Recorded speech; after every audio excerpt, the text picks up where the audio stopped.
जय श्री गणेश दोस्तों। हमारी आज की कहानी है आत्मग्लानि। कहानी अच्छी लगे तो प्लीज चैनल को सब्सक्राइब कर लीजिएगा। अब शुरू करते हैं कहानी। एक तो सर्दियों के दिन वैसे ही छोटे होते हैं, उस पर से ठंड में काम करने का मन भी नहीं करता। रजनी को भी काम निपटाते निपटाते 1 बज गया। सोचा बच्चों को आने में 1 घंटा है, तब तक थोड़ी देर धूप का आनंद ले लिया जाए।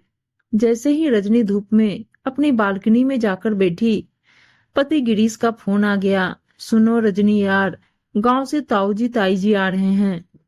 ताऊजी का कल चेकअप होना है, तो वह दोनों घर पहुंचने वाले होंगे। तुम फटाफट से खाने की तैयारी कर लेना।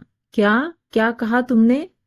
तुम्हारे गांव के रिश्तेदारों को और कोई काम नहीं है क्या? जब देखो दिखाने के नाम पर शहर आ जाते हैं और फिर थोड़ी देर दिखाने के बाद शहर में घूमने का चस्का लग जाता है।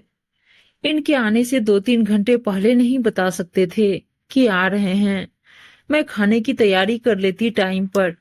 अब क्या खाने की तैयारी करूंगी, पूरा मूड खराब कर दिया। अरे यार सुनो तो रजनी, उनका फोन तो 9 बजे आ गया था, किंतु आते ही ऑफिस में इतना काम, फिर उस काम के चक्कर में मुझे याद ही नहीं रहा। अभी लंच के टाइम पर ही याद आया और तुरंत तुम्हें फोन कर दिया। अब तुम देख लेना।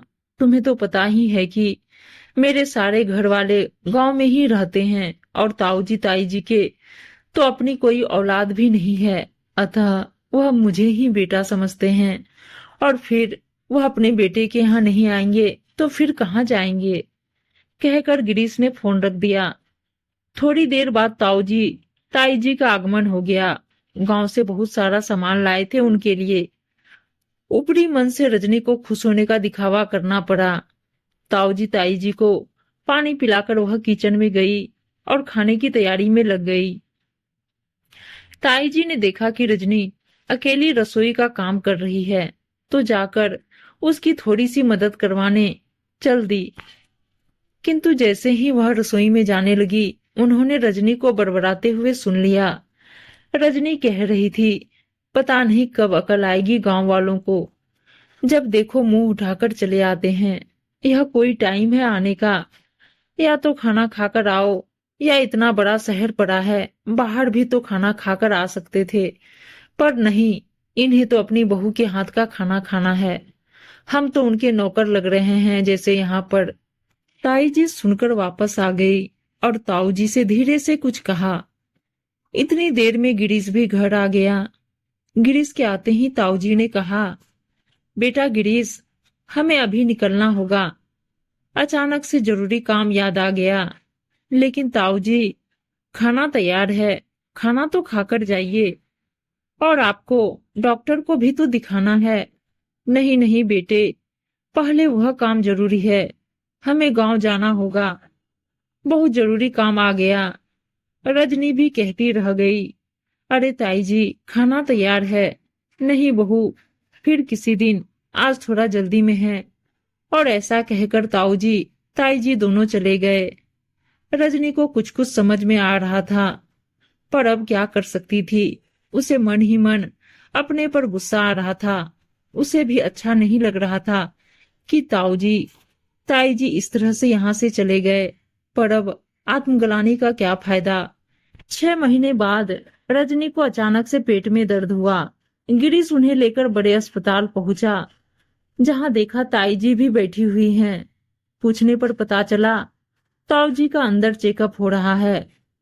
जब गिरीश ने कहा कि ताई जी आपने बताया नहीं, या तो मैं आ जाता या आप घर पर आ जाते, तो ताई जी ने कहा, नहीं बेटा, हमने पास में ही एक होटल में कमरा ले लिया है। वहां कोई दिक्कत नहीं है, अस्पताल भी पास में है, आने जाने का समय भी बच जाता है। गिरीश ताऊ जी को देखने अंदर चला गया और रजनी ताई जी को देखते ही उनके पैरों में पड़कर माफी मांगने लगी।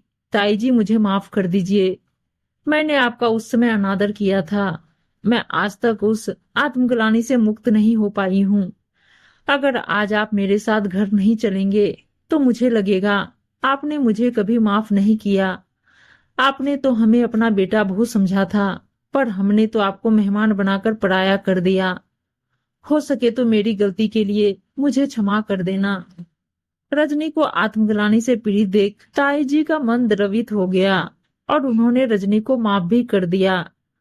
तब उन्होंने बताया कि उन्होंने तो उस दिन ताऊ जी को भी यह बात नहीं बताई थी, बल्कि गांव में ही किसी काम का बहाना लेकर ताऊ जी को यहाँ से लेकर चली गई थी, क्योंकि उस दिन ताई जी का मन बहुत ज्यादा दुखी हुआ था। किंतु आज रजनी की माफी से उनका मन भी पिघल गया और वह रजनी के साथ घर जाने के लिए तैयार हो गई। उम्मीद है दोस्तों कहानी अच्छी लगी होगी, और अच्छी अच्छी हिंदी कहानियां सुनने के लिए चैनल को सब्सक्राइब और वीडियो को लाइक शेयर जरूर कर दीजिएगा। धन्यवाद दोस्तों।